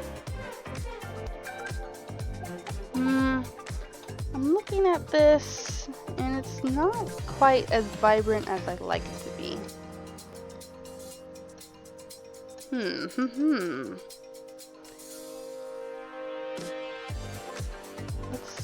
We might have to bring out another yellow. So my apologies if you don't have another yellow. If you have a cool yellow, that will suffice. I'm bringing out my cadmium yellow light, I should say.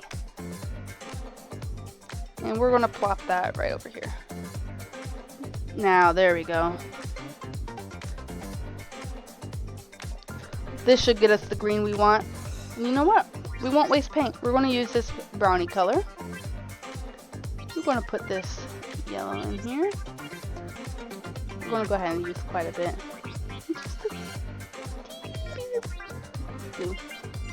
There we go. Now we're getting a green. Still not quite the vibrant green we're looking for, but that's okay. I suspect that when we get to our final finishing layers, we're actually going to need a phthalo blue instead of an ultramarine. Phthalo blue is super powerful.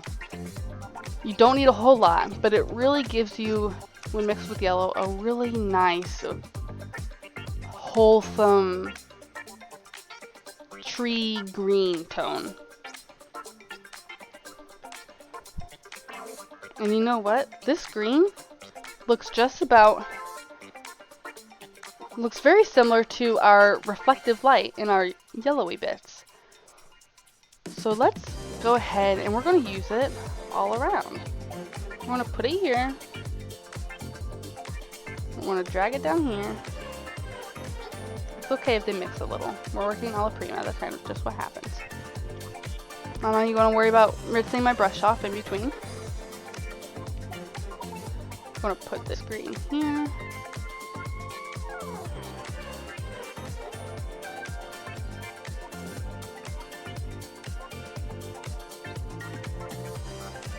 Beautiful.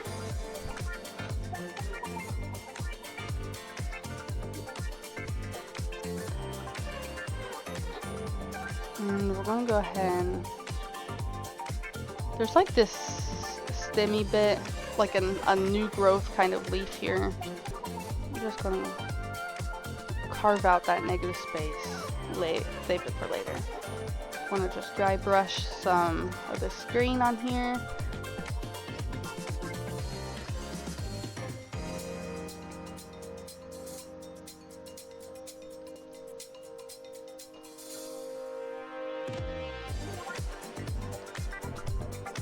Ooh, I'm starting to get sweaty.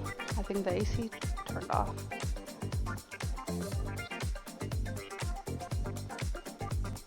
Hey Funky, I'm curious. Do you have air conditioning in your house, like an HVAC unit? I'm curious.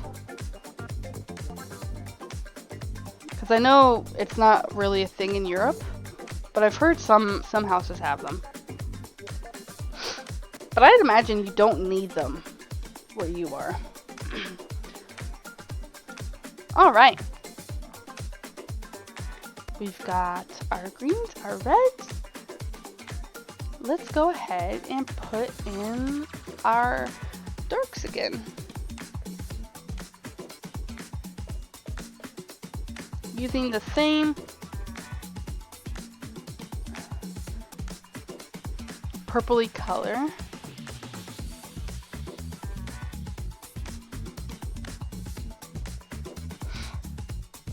And I'm not going to super fill in all of this because right here, this is the darkest point.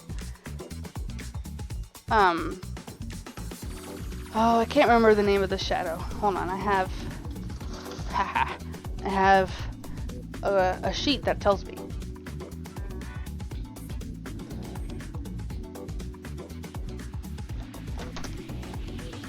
Core shadow. Okay, this is great. Imagine this is an apple. So what's happening is we have our highlight right here. Right here. Can you see this? Yeah. We have our highlight. Our center light is kind of this area here. We have our half tones coming into here. We have our core shadow here. As well as yeah, no, this is our core shadow. We have our reflected light here. We have our occlusion shadow down here. Our cast shadow here. And this leaf is also having a cast shadow on the edge of our apple. So, we're keeping that in mind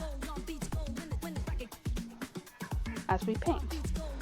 So, using this purpley color, we're coming back over here. I'm giving a little grace for the backside of that leaf.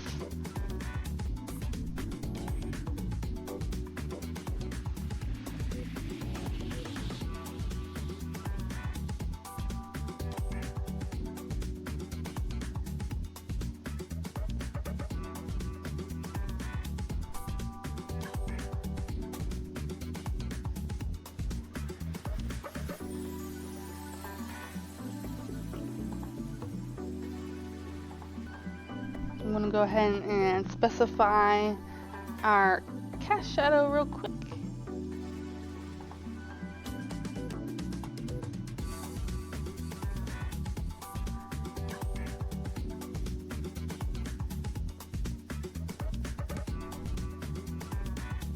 Yep, very good. Every now and then I'm stepping back to look at my reference and my painting just to see how we're keeping along. Okay? And now I'm going to go ahead. We have a bit of a dark contour here. I'm going to go ahead and put that in. I want to kind of brush this in. We want to use a little bit of our red. Just kind of mix these two together.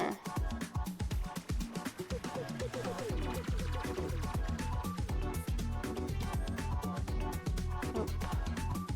Need a little bit of torch. Put it on a little too thick there.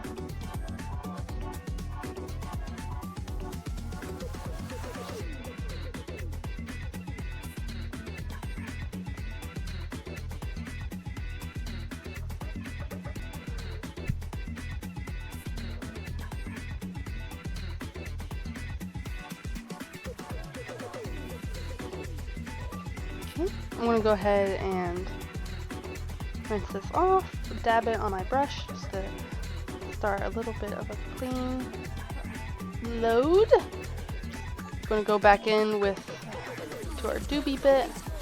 I want to fill this in. Oh, I need a little bit more paint on my brush.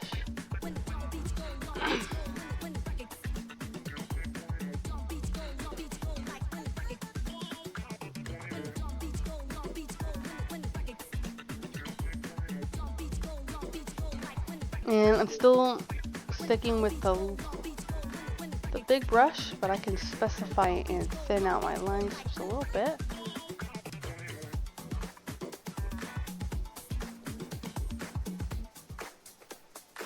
Just like that.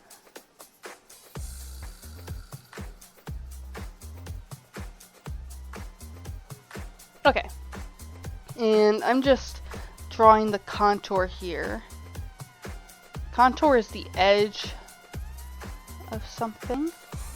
So I'm just fixing my contour here because I notice this top leaf is not quite the correct shape. It kind of goes in like this.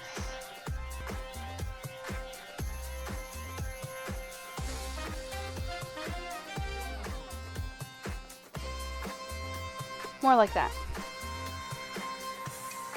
Much better. All right.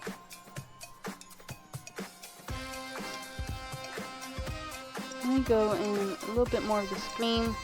Let me just go ahead and fill this in.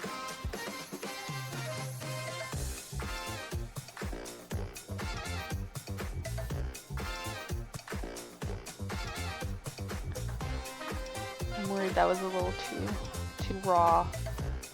Paint out the two kind of thing going on, so I'll just wet it down a little bit. There. Okay, now I've cleaned off this brush. I'm going to stick with it. Rinsing off my thing here. I hope the lighting still seems okay. Like you could still figure it out. Now we're going to go into our background.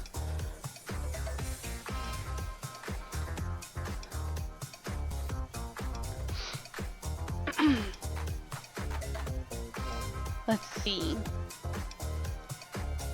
Let's go top to bottom. Actually, no. Bottom to top. We're going to follow my own rules. So our bottom plane, the front side of this table or bench or whatever, is like a bluey gray. So we're going to take some white. We're going to take a teensy bit of our umber, or whatever umber you have. Mix it together. I think we're going to have to go a little darker. Oop, might be too much. And remember, you should slowly increase how much paint you have. It's much easier to add than it is to subtract paint while you're mixing. So, this color is actually quite nice for our wall here. It's not quite the right color, but we're getting there. We're approximating our colors. If this color is close to the wall, that means this color down here will need to be a little darker. So we're gonna go ahead and take more burnt umber. Maybe a little bit more than that. Boop, boop. I'm gonna take a little bit of my ultramarine. Let's mix it together. Oh yeah, I think we've nailed it. Okay, thank goodness my palette cam is not frozen.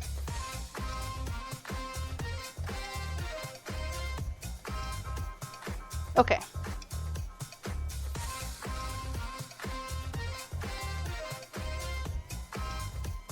Okay.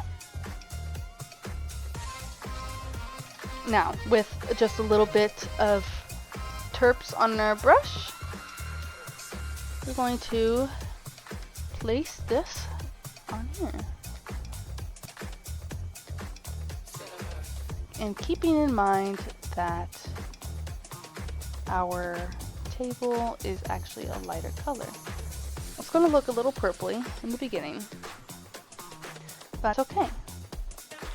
And we're almost getting to a stage where we're going to need this to start drying a little bit more before we can add more paint. So I think this will end up being like a 2-part demo.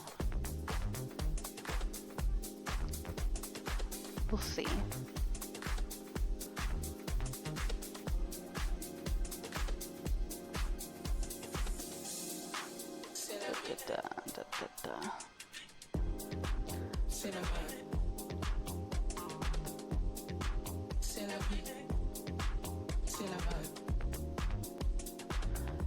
I'm noticing in comparing my reference photo to my painting, my apple is it's quite a bit larger comparatively to the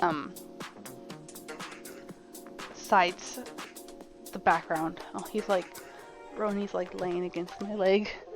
He's up on my toe. I can only move my right foot now. So that's okay. As we're painting, we're going to carve some of this down, and I'll show you what I mean right now. So I'm going to move this paint. It's a great color. We're not going to get rid of it. We're just moving it to the side. Save it for later. We're going to take quite a bit of white now because we have a lot to cover. I'm going to take a little bit of our burnt umber and see what we get.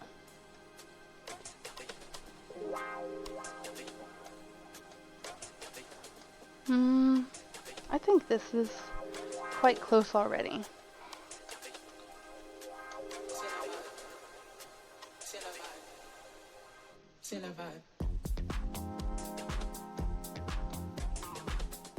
Okay.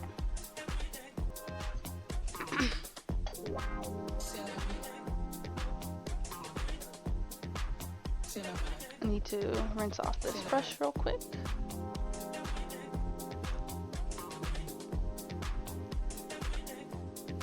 Okay.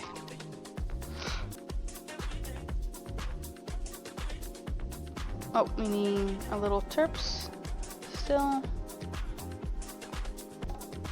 Alright, let's go in with our white. Our background color.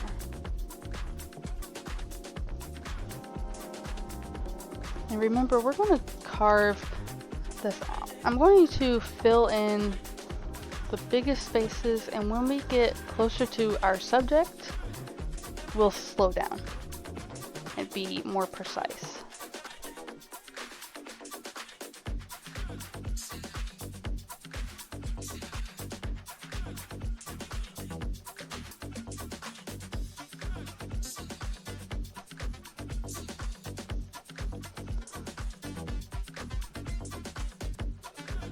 Now, when it comes to where the table meets the wall, I'm just going to leave a little line like that, just so I remember that's where it is.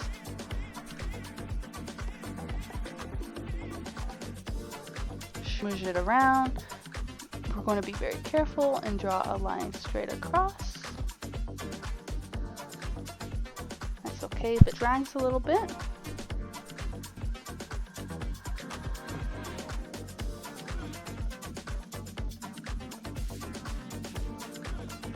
And it's totally okay if you go over your previous marks. That is a-okay.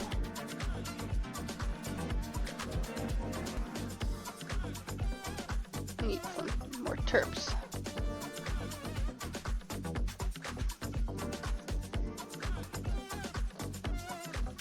It's almost like working with watercolor, but not quite. Okay, it's quite milky over here. Someone say milk.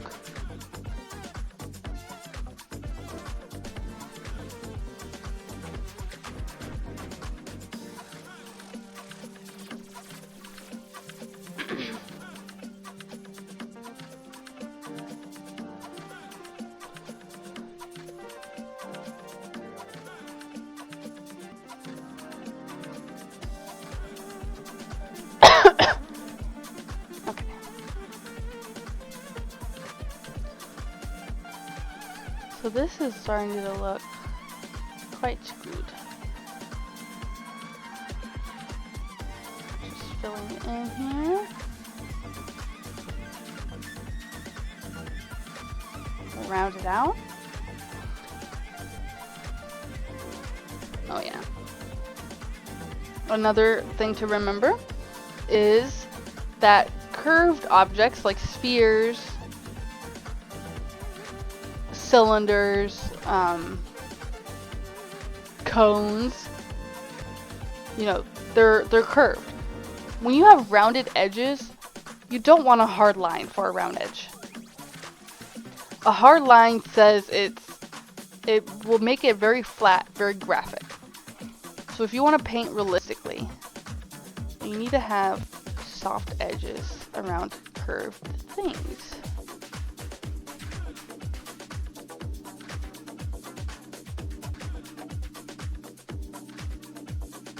Just like this.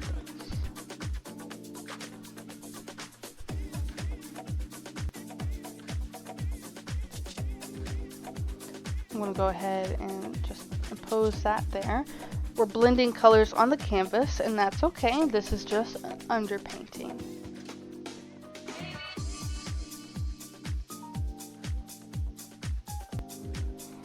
We're going to specify this leaf a little bit more.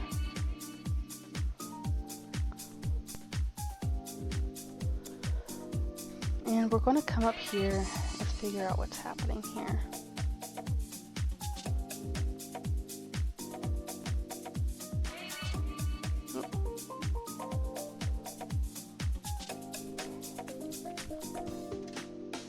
Okay, quite nice. And our highlight is not this color, but for the sake of having all of our canvas covered, I'm just going to put that there.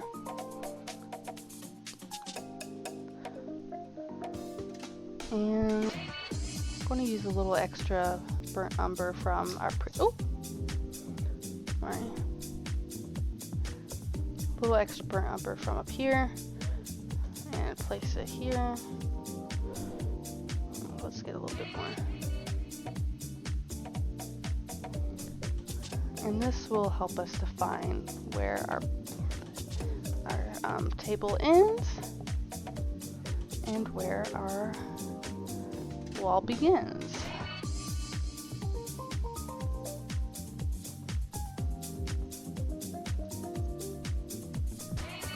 And it's not quite straight across. That is okay. All right. And that's an underpainting. As of right now, this is it.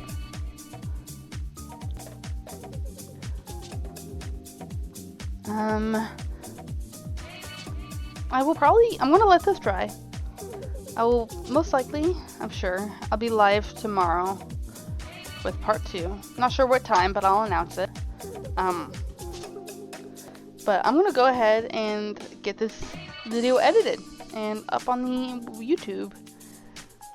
So yeah, that's an underpainting. Looking pretty toy. Yep, there it is. Bye.